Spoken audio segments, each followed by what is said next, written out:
You often hear cable news anchors tout this or that story as breaking news or important, but this one actually is. It's shocking.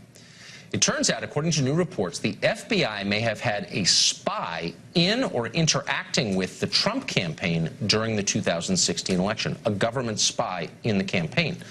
That sounds like a pretty important piece of information, that the Obama administration may have been spying on a rival campaign, you think? But for some reason, we're only just learning about it now. Why is that? Apparently because the FBI and the DOJ deliberately hid that information from Congress. Of course, Congress has authority over the FBI. It's not the other way around, as much as the FBI would like to believe that. So this deception would be gross misconduct at minimum. But of course, gross misconduct would be nothing new in the FBI of Jim Comey. Dan Bongino was a former Secret Service agent and NYPD officer, and he joins us tonight. Dan, this is one of those stories that's so shocking, if true, that A, you don't want to believe it's true, that our government would do, the Obama administration would have done something like that. But B, you have to press carefully on the details. What do we know about this? Yeah, you're right, Tucker. For the sake of the constitutional republic, you pray this story isn't true. There's no partisan advantage. This is the very idea of having big R God-given rights has been shredded if, in fact, they can't produce hard evidence of any crime yet, and yet a human intelligence asset may have been inserted in your political rival's campaign. I mean, how this isn't front page news on every newspaper across the globe is stunning. But Tucker, that's not it, though. Keep in mind, just a couple weeks ago, Devin Nunes on this network in an interview with Maria Bartiromo had another bombshell, that there was no official foreign intelligence through official channels passed into the United States. That was a huge bombshell, because notice what he didn't say. He didn't say it didn't pass through unofficial channels. So we know two things. Potentially that information was laundered through the State Department and potentially the U.S. Senate, and we know there was potentially a human asset in the Trump campaign. Unbelievable. Is there any precedence for this? Has this ever happened before? Has it ever been alleged before in a presidential campaign? Not in the United States. I'm sure it's happened in some spy novels and in some third world countries where this may be common. But Tucker, this is a story so unbelievable on its face that I've said to people, it's like the sickest spy novel I've ever read, except it actually happened. If you were to give this to a book agent and tell them it was a story about the United States government, they very well might laugh at you and say, this is so absurd, this could never happen.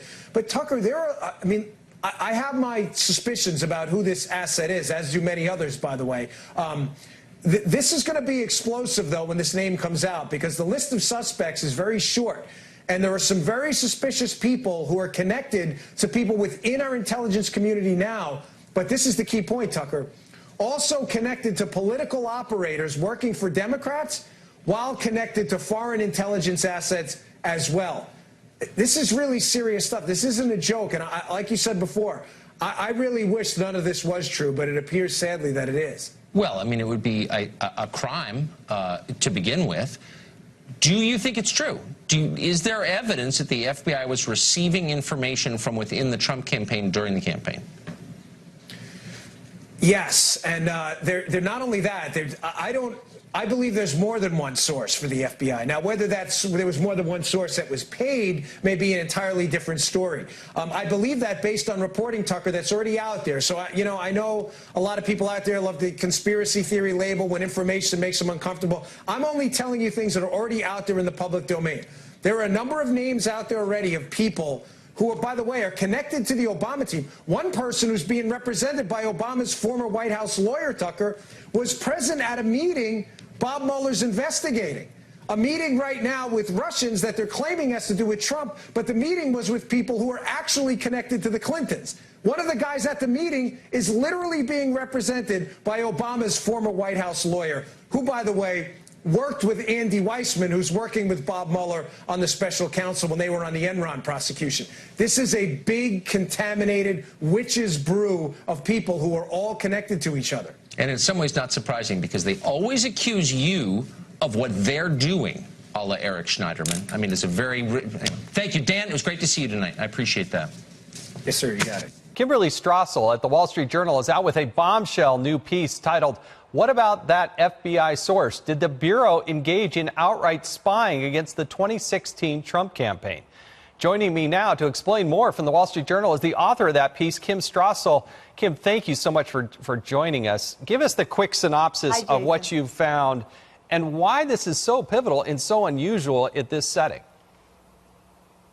Well, look, up until last week, all we knew was that House Intelligence Chairman Devin Nunes had initiated a new line of inquiry and was demanding new documents from the Department of Justice.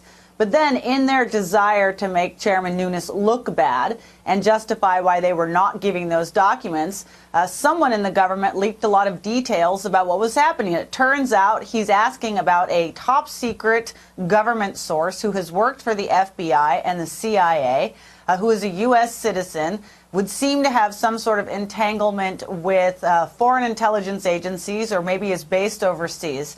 And based on all those breadcrumbs and some reporting, I've got a pretty good sense of who it is. And it does look as though, indeed, there was an FBI attempt, a successful one, to basically go out and spy with a human asset on the Trump campaign. Now, what about the timing, right? The timing about all of this is critical.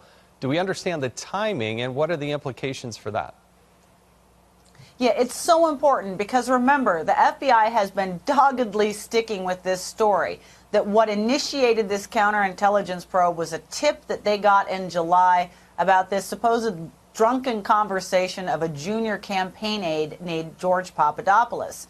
Well, if for any reason we find out that this person, this asset of theirs, was in fact surveilling or spying on the Trump campaign prior to that time, then they've got an issue, right? Because that's no longer their origin story. And they must have had something else that they were basing this on, whether it be the dossier or some other information that they were using as a reason to go out and surveil the Trump campaign.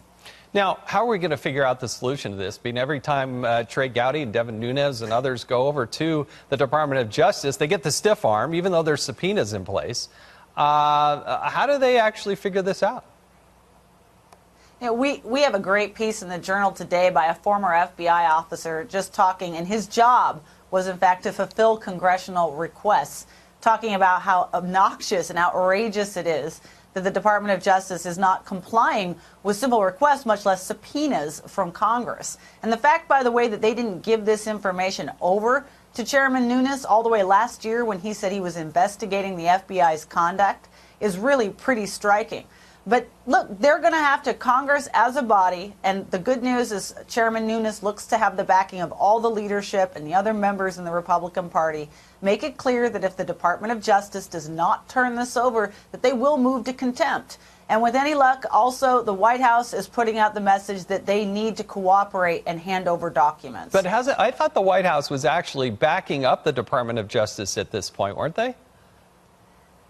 Well, it's interesting. The Department of Justice made quite a big deal in its letter back to Chairman Nunes about how it had this had all been done in consultation with the White House. But curiously, it did agree to sit down with Chairman Nunes, and I think probably they have the order to accommodate him in some way. They're still trying to do it without getting out of having to hand over actual documents. But as that is what Chairman Nunes and others are actually after, it would seem that's what they're going to need to hand over to fulfill that request. Yeah, you know what? I as one who's actually been over to the Department of Justice and sat in those meetings and listened to these blowhards tell me how Congress has no right to see this stuff. And I got to tell you, it really is offensive. And at what point does the Constitution actually come into play? I mean, they give lip service to oversight, but here they are leaking. I mean, it's pretty well documented that they're leaking.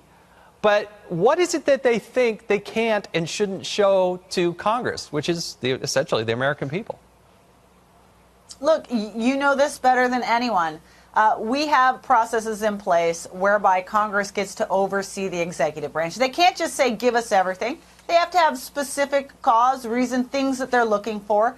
And as this piece we ran today made clear, when those cases came up, the Department of Justice is always helped and been good about it. And we also have processes whereby, in particular, the Gang of Eight, right? The senior members of our intelligence committees, the leadership, can see anything in a classified situation. So any arguments that this should be off limits are completely bogus, and people should read them for what they are, which is an attempt by the Department of Justice and the FBI, it would seem, to protect something that they simply don't want people to know because it might prove embarrassing. Yeah, and that's really at the heart of it. It proves embarrassing. And I got to tell you, from my vantage point, having been there, every member of Congress, both sides of the aisle, by the way, ought to be standing behind Devin Nunes and Trey Gowdy and John Ratcliffe and those investigators that are going in there. Senator Grassley, for instance.